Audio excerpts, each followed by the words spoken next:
njye ni MC Kuduzi, iyi ni Fact Up RW. Tugarutse mu cyiciro gishya cy'ubuzima. Aha turavuga kuri story of life. Nkubwira inkuru hanyuma ugasigara wibaza, ari wowe, ari inshuti yawe, ari umuvandimwe wawe, ibi bibayeho wabyitwara mute? Ntawamenya uyu munsi ubuzima urimo ushobora guhinduka, nawe ukisanga mu buzima nk'obo. Nongeye wikaze nanone mu nkuru yacu ku buryo burambuye. Nadine ni izina nahisemo kwifashisha nka rimwe mu mazina menshi. Iri zina ndiha umwe mu bashuti twahuye, ambwira inkuru ye. Arambwira ati ndibinagukundira iyi nkuru uzayigeze ku bakoresha imbuga nkoranyambaga. Mu mwaka wa 2023 umukobwa witwa Nadine yari afite imyaka 19. Yari umukobwa mwiza, umukobwa w'igikundiro, ariko akaba n'umuhanga mu kuntu, akaba n'umuhanga cyane ko ibyo yajyagamo yiyemeje kubikora yaruhukaga ari uko abigezeho. Ego atangiye kubikora akambwira ati Kududu, urabona uko nabikubwiye atari ko bigenze, ati rero ni ibi nashakaga. Ukabona nyine afite n'ukuntu agushimira iyo muri kuganira, iyo hari icyo mwagezeho, mu buryo nyine nawe wumva wubashywe, ukumva ko kuba mwari muri kumwe muri icyo gihe cyose mwamaranye wari kumwe n'umuntu mwiza cyane. Birumvikana nibyo, umukobwa mwiza abakundwa n'abahungu benshi batandukanye, abo mu nzira bamubona, ariko nawe akagerageza kwiyitaho mu by'ukuri mu buryo nawe nyine yumva bwa bwiza bwe. Nadine rero yari uwo, niko navuga, ubwiza bwe. Akandi kantu yagiraga nuko yakundaga kuba update cyane, akunda kumenya utuntu tugezweho, arashaka kumenya nihe hari abahanzi, nihe habaye ibirori, nihe hari abantu barishima, ariko nanone akagira ibihe bike cyane ajya ahantu nk'aho. Akunda kumenya ariko akajyayo gake cyane. Urumva rero mu myaka 19 abakobwa hari byinshi baba batari bakabona mu buzima bwabo, baba bakitiranya ibintu, urushako n'amayeri y'abagabo cyangwa se abasore mu kubaka ahazaza h'umuryango mushya. Ibi rero nibyo byabaye kuri Nadine. Muri iyo myaka 19 yaje guhura n'umusore ndaza kumuha izina rya John. Mu nkuru yacu reka duhuze Nadine na John. Ubwo niba hari urukundo rufite story, mubabare simwe nashaka kuvuga, ahubwo nuko nahisemo gufata iyi nkuru nahawe n'inshuti yanjye nk'impano nkwiye guha abatuye isi nifashishije imbuga nkoranyambaga. Nadine arabimbwiye ati rero mfite John umaze iminsi amamagara, avugisha cyane, twandikirana cyane, ariko nkabona arashaka urukundo. Ati rero ndashaka urumuha. Nuko rero umukobwa muri urwo rukundo yagiyemo, ubwo nanjye nagiye mu bindi. Haciye umwaka naje kongera guhura nawe, gusa mpura nawe ari mu kibazo kandi gikomeye cyane.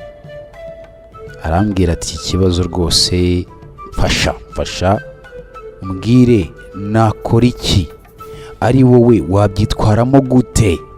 Byabaye ngombwa ko mfata agatebe ndicara numva inkuru y'ubuzima, ubuzima mu by'ukuri bwari bubishye pe, butandukanye nuko nabutekerezaga ubwo namenyaga inkuru ko uwari inshuti yanjye agiye mu rukundo n'uwakunda n'uwo yihebeye. Muri icyo gihe turi kuganira yarahindutse, isura irahinduka kuko ndabibona, mbona ko ibyo uwo nise Nadine inshuti wanjye rwose agiye kumbwira nkwiye kubyitaho kandi ari ibintu bikomeye cyane. Yaratangiye ati rero burya dutandukana cya gihe urabizi ko hari umusore naremereye urukundo. Ati rero uwo musore twaje gukundana koko turakundana bimwe bya gisore. Yambwiye ko ngo yari afite imyaka 26, yari muri iyo myaka. Ati uwo musore rero mu gukundana kwabo ngo bagize ibihe byiza pe, anyereka amafoto ndetse akanambwira ko uwo musore ngo yamubwiraga ko ari we uzaba umugore we, ari we yamaze guhitamo, ndetse kandi ngo yifuza no kumwereka ababyeyi, by'umwihariko umuryango w'umusore nyine. Ibi rero byatumye inshuti yanjye Nadine nawe agira amatsiko yo kumenya ibyo bihe n'urwo rugendo agiye gutangira, ndetse n'uwo bashobora kuzubakana urugendo rw'indi myaka y'ubuzima yose izaba ikurikiye mu buzima bwabo. Nadine yatangiye kwihindura imyitwarire, hamwe ati rwose iyo mbona icyo gihe ntabwo ari njye wari usanzwe uzi. Ati nari narahindutse ku rwego numvaga ko nyine nkwiye gukora ibishoboka byose uwo musore nanjye akabona ko ndi umugore mwiza kandi umugore mukwiye, cyane ko uwo musore tumenyana yari afite akazi kandi akora neza. Mu ntangiriro z'urukundo rwa Nadine na John rwari urukundo rurimo gushaka kumenyana cyane, ariko hakazamo n'ibintu bisa no kumenyerana. Burya abantu bamenyana neza iyo batangiye kumenyerana. Reka mutusheho gato ndebe uko yitwara, ibyo biraza kumpa kumenya uko nkwiye kumufata. Umwaka 2024 uri gutangira byari ibihe bikomeye kuri Nadine. John yamweretse ko ubwabyo kuba ari kumwe nawe muri ibyo bihe, mu gihe aruhutse ari mu rugo adafite akazi, ari ibintu akeneye kandi yakwishimira. John akabikora inshuro nyinshi ubwo baganiraga kuri telefone, bakoresha imbuga nkoranyambaga ndetse bakanaganira ku mishinga. John akamwereka uburyo ibyo bintu bashobora kubishyira mu bikorwa neza igihe baba bari kumwe bahuje urugwiro, bari ahantu habonyine. Yamusabaga umwanya wabo ari babiri. Nadine amanza kubiganira na mukuru we, amubwira uko bimeze, amubwira ko rero yifuza kuzajya gusura John aho yari atuye. Mukuru we amubwira ko akwiye kwitwara ndetse n'uburyo akwiye kuzirikana ahazaza he mu gihe cyose ashobora kubona ikintu cyose gishobora kwangiza ubuzima bwe, cyane ko mukuru we yari azi neza ko aho agiye asanze umuntu atagiye kuba ariyo wenyine, kandi we yari ahasanze nyine birumvikana ari umusore. Ikindi bari mu rukundo. Mu kwezi kwa kabiri k'umwaka 2024 Nadine yafashe inzira ajya gusura John iwe mu rugo, maze kugira imyaka 20 rwose, ari umukobwa ubona ko imbaraga zihari, afite ubushake, umurava, umuhate wo gukora icyamuteza imbere. Ariko urukundo nyine iyo rwaje ntabwo uba ugifite amahitamo, uba uri kureba bya bindi bahora bakubwira, bya bindi yakubwiye ni wowe uzaba mama w'abana banjye, ni wowe uzaba umugore wanjye, ndifuza kuzubaka inzu imeze gutya, ndifuza kugura inzu imeze gutya, dore plan zanjye nizi, dore inzira nizi. Umusore yamaze kukwigarurira, yamaze kukwereka ibyo warotaga ugifite imyaka 17, ugifite imyaka 18 y'ubukobwa bwawe, mu bukobwa bwawe. ageze kwa John byose byahindutse ubusa. ya mazi yari yaranze kuzura icupa uwo munsi yaramenetse. Ati nagerageje kwitwararika bishoboka byose kugira ngo John ataza kwisanga muri iyo nzira, cyane ko nari nzi neza ko nituramuka tubikoze turaba twirengagije ko tubikoze imburagihe. Nadine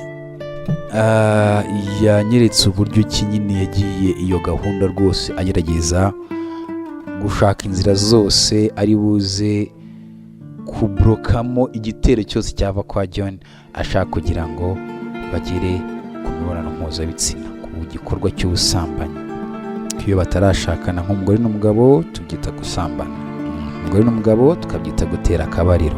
Rero icyabaye icyo gihe kuri Nadine, yacitse intege kubera urukundo, kubera ibyo yabwiwe, kubera ibyo yijejwe, kubera inzozi yarotaga aziroteshejwe na John muri ibyo bihe bari bamaranye.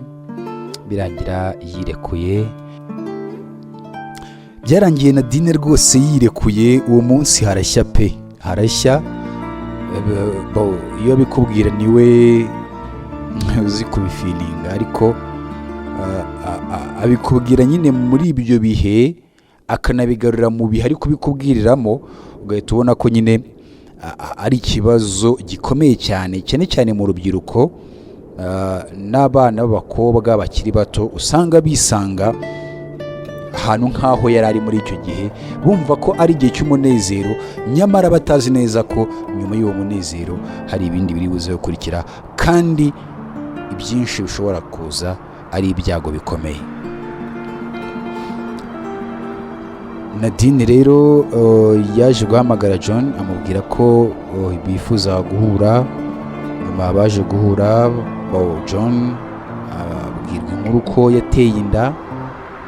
Aramubwira ati rero ibyo bintu urantunguye, ati se ko twabikoze turi kumwe, ati wowe uriya munsi wabonye narayiguteye koko?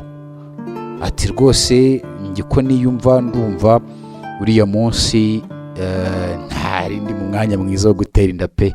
Ati kandi buriya niba utanabizi nanakoresheje n'agakingirizo.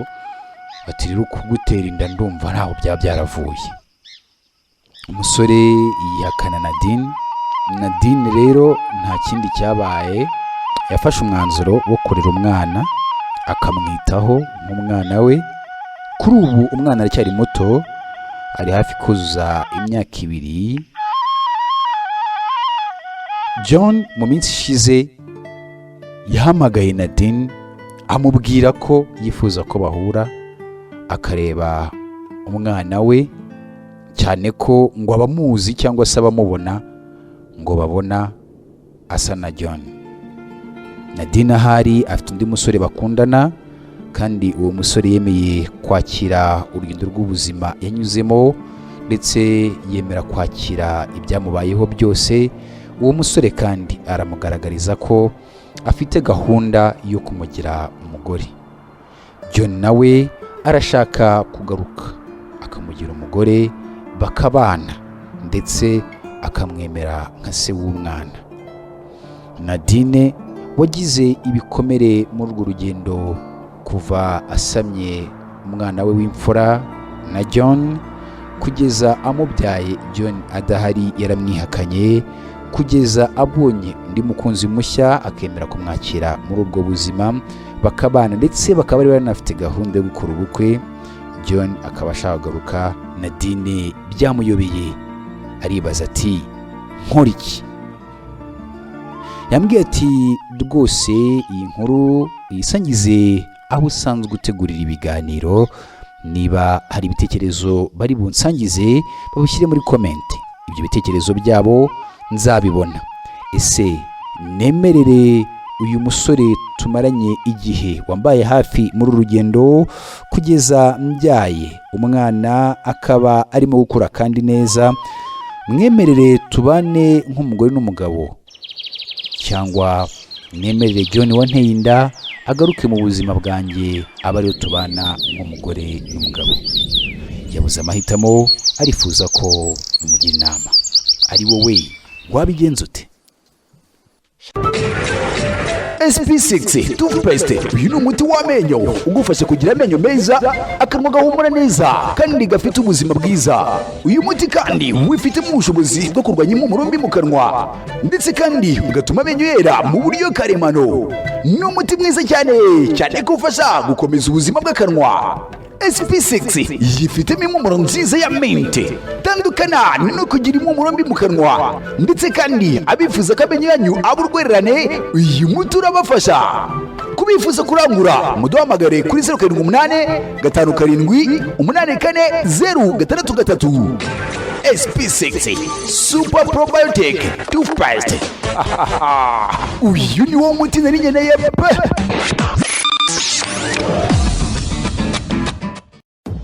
Dr. RW. Oh my God! Wow. Hey, that's pretty good. The hub of content. Yeah, boy. Hey, what happened? You serious?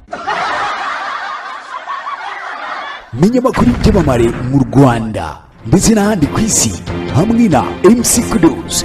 Dr. RW.